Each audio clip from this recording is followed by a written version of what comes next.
vamos falar agora a respeito de uma fiscalização que foi feita pelo Ministério do Trabalho. A preocupação do Ministério do Trabalho é em relação à carga horária, ao volume de trabalho dos motoristas profissionais aqui no estado do Piauí. Quem tem os detalhes a respeito desse trabalho é a Carol Santana, que está aqui ao vivo e fala com a gente a partir de agora. Carol Santana, boa tarde. O Ministério do Trabalho está preocupado exatamente com o quê, Carol? Boa tarde, Joelson, e a todos que nos assistem pelo Jornal do Piauí. Essa blitz, essa fiscalização do Ministério do Trabalho com o apoio da Polícia Rodoviária Federal aconteceu justamente na BR-316, onde aconteceu hoje pela manhã esse acidente que deixou pelo menos 2 pessoas mortas. A causa desse acidente a gente ainda não sabe, mas é muito comum que os motoristas de caminhão, motoristas de carga, ultrapassem a sua jornada de trabalho. Só para a gente ter uma ideia, o motorista profissional deve trabalhar no máximo 8 horas diárias. E nessa fiscalização que aconteceu hoje pela manhã aqui em Teresina, foi encontrado um motorista que estava dirigindo, olha só, há 16 horas. O dobro do tempo que ele deveria, então, estar dirigindo. Isso com certeza atrapalha a concentração, o foco nesse serviço. Quem esteve lá hoje pela manhã na blitz do Ministério do Trabalho é a Flávia Lorena, que é auditora fiscal do trabalho. Que irregularidades foram encontradas hoje durante essa fiscalização? Boa tarde. Boa tarde, Carol. As irregularidades que nós encontramos foi principalmente essa questão da jornada de trabalho, né?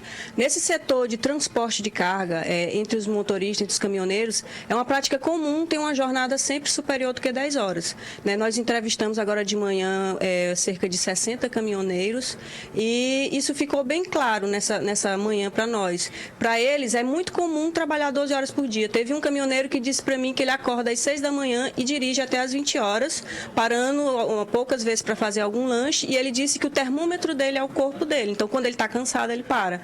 Então, ele fica 16 horas dirigindo, né? E isso é um risco para ele e um risco para as pessoas que estão transitando nessas estradas que tem o transporte de carga. Como é que se faz para ter esse controle da jornada de trabalho? Porque eles estão se deslocando o tempo todo, atravessando o Brasil inteiro. Como faz para se saber exatamente a jornada de trabalho desse caminhoneiro? Olha, a fiscalização nessa atividade de transporte é uma fiscalização um pouco mais complicada, né? A CLT diz que o motorista ele deve portar junto com ele uma papeleta externa, na qual ele deve fazer a anotação do início do trabalho dele e do final da jornada e também anotar os horários em que ele parar para almoço, né? E para fazer os seus descansos. Ele deve ter isso de posse dele.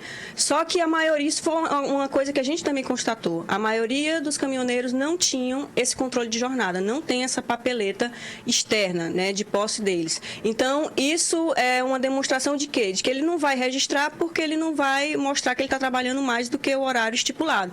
Só que a gente tem como verificar isso. Por quê? Porque os caminhões eles têm tacógrafos, né? E o tacógrafo registra exatamente o horário que o caminhão saiu, o horário, todas as paradas do caminhão e a velocidade em que ele se encontrava durante todo o percurso dele. Nestes casos, o que é que acontece com o empregador ou o contratante do caminhoneiro?